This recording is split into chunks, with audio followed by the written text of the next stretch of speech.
Bem, o médico deve se apresentar consciente de que o seu conteúdo é a parte mais importante, mas a forma também pode ajudar ou atrapalhar na compreensão da mensagem.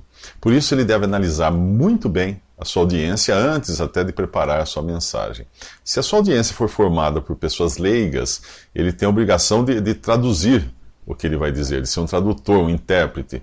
Os termos e expressões da sua profissão, que podem ser banais entre médicos, acabam se transformando em uma língua alienígena para aqueles que não são iniciados.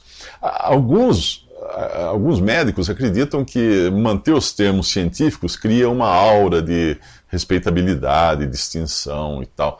Bem, se esse médico está tão preocupado com a sua imagem ao ponto de estar disposto a comprometer o entendimento da sua mensagem, então seu foco não está na audiência e nas necessidades da sua audiência, mas seu foco está em si mesmo. Aí é um problema de umbigo, né? Esse é um erro comum. E esse erro demonstra insegurança e necessidade de autoafirmação, aqueles longos currículos com doutorado, mestrado, etc. Falar em público não é muito diferente de vender um produto. Nós temos uma clientela e devemos nos desdobrar para entendê-la, descobrir os seus desejos, suas expectativas e traduzir o nosso produto. No caso, o produto nosso é a mensagem, da melhor maneira para que todos saiam satisfeitos com essa mensagem. Não, o medo não deve ser eliminado, mas administrado, para se transformar num aliado daquele que fala. O orador deve aprender a transformar a adrenalina que é liberada pelo medo em energia para sua comunicação. Uma pessoa com medo pode superar desafios, como acontece nas Olimpíadas. Os atletas ali, eles se superam porque existe pressão. E isso não é diferente na atividade de falar em público. O médico deve ter em mente que sua atividade principal não é falar em público. Isto é, ele não precisa ser um grande orador ou um grande palestrante. Ele precisa ser muito bom naquilo que faz, no exercício da sua profissão. Mas não deve se preocupar em ser um exímio palestrante, porque não é a sua área e nem a sua responsabilidade. O simples fato de ele se conscientizar disso já ajuda muito a eliminar uma cobrança excessiva de si mesmo na hora de falar. E isso vai reduzir o estresse e gerar resultados melhores.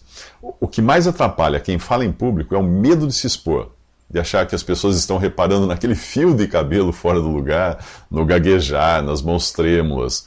Quem fala tem uma percepção muito maior desses detalhes do que o público, que está prestando atenção mais na mensagem.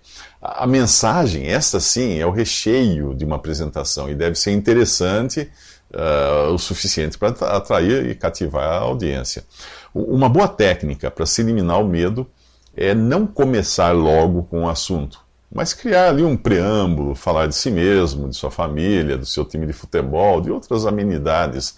Essa técnica reduz a tensão do orador, deixa ele menos tenso, menos estressado, e também permite que o público o enxergue como um ser humano.